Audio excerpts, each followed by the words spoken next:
welcome back to another video. Today I have another mock showcase for you guys. Now, you might be looking at something like, whoa, what is that? Now, these are some mocks that I decided to build, some pretty small mocks using some of the parts that I ordered on BrickLink. If you haven't watched my BrickLink haul video, then you should definitely check it out. It should be somewhere around here.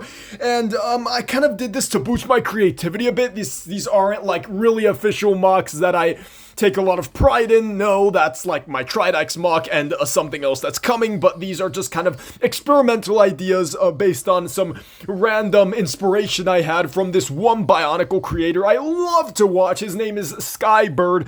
Definitely check him out. He's one of the first new YouTubers that I started watching. Now, I'm not saying he's a new YouTuber. I don't know for how long he's been doing this, but he's one of the new creators that I stumbled upon after, getting back into Bionicle that I really love watching, and a lot of his ideas really inspire me. So, based on some of his videos and his mocks, I just kind of got inspired to make these alternate forms of Toa Nuva and Toa Nuva. And I want to know what you guys think, so let's start the overview here. Basically, to get you a little bit of background on the idea that I had in mind, is that these are some alternate, versions of Toa and Lua where they are more mechanical than, they're basically 100% mechanical as opposed to being like biomechanical like basically most Bionicles are. These are 100% like robots mechanical. That's the idea that I went with these guys, maybe in a different environment, in a different dimension, in the multiverse of Bionicle. Starting with like the overview of them, basically the idea was adding the standard colors that they have, except in this case, Toa Nuva, he has all the colors here, right? He has the red, the Mata red, he has the orange, and then the silver, right? But except with Lua, I decided to go a little bit different, and instead of, having the standard colors Lua has, which is this Mata green, the silver, obviously, of the armor, and then this lighter, I'm not sure what it's called, but it's a lime green, so the lighter lime green, I decided to add one extra color, which is the yellow. It just popped for me. Don't ask me why. It's a creative idea I had. It inspires me. Okay, so that's the overview of like the color scheme and what's going on if you question yourself why he has yellow popping out. So starting with the feet, I did something a little different with each of them. With Tahu, I decided to go with these additions to the standard Mata feet. Where I added this golly hook here as like a raised like boot, and then the Borak eye as the kind of heel, so they kind of look like high heels. Meanwhile, with Lua, I decided to go with just the yellow, Keat orange, Metro foot. And then I added as armor the actual Mata feet to kind of create this look where he looks like slightly Titan-like, and like it's maintaining his stability as well, because he won't ever fall forward there because that's stopping him. Meanwhile, with Tahu, I basically decided to just keep Tahu's leg the same, except instead of using the leg pieces of Toa Nuva as the legs, I used the arm pieces and just added an addition here of armor with these silver Borak feet. Now moving up to like the hip area, I did the same thing with the two of them, where I put the hands, the Mata hands, I put them sideways like this to allow armor being placed on here. With Tahu, I did only place one of these Rahi pieces in silver. Meanwhile, with Lua, I actually did decide to put two of them here because it just looks fucking cool, and I had a ton of these from Kitangu. His fucking arm fell off. And moving up to the chest area, I kind of wanted to give this idea where both of them, and once I get Pohatu, Onua, Kopaka, Gali, the rest of them, you know the drill, I plan on doing the same, where their build is strictly hunched, where the head is placed from here, like Pohatu. And with that, they would also have an armor piece here. In Tahu's case, you can see I'm using the black Mata head from Turaga Dume.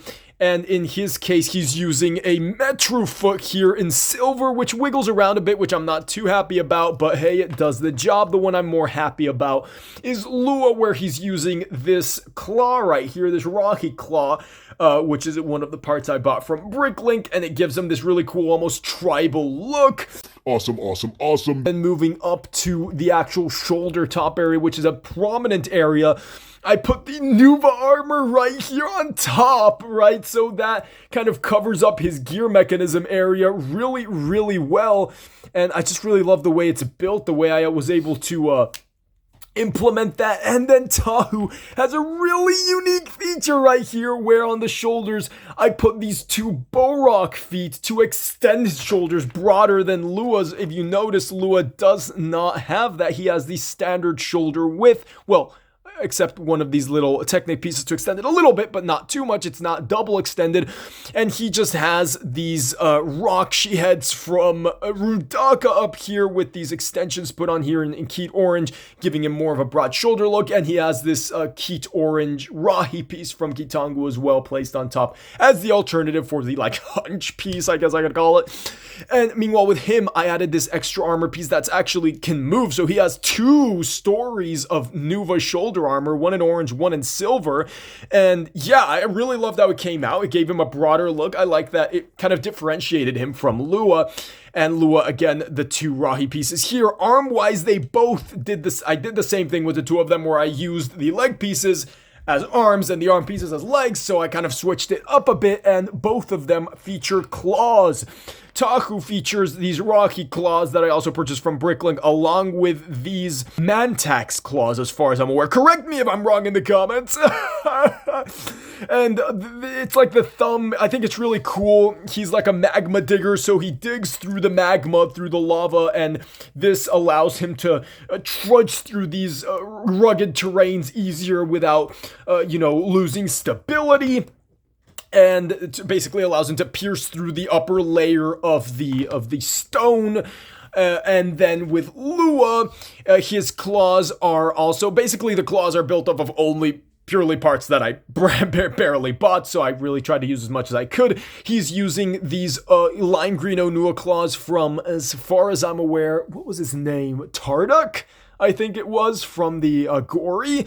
And then the yellow Mantax claw here to kind of give him that flair. Now, don't at me in the comments, because yes, I am aware that this is bright yellow and this is Keat Orange. I couldn't find these in Keat Orange, and don't bother me about it, because it doesn't look that bad. From far away, you can hardly tell.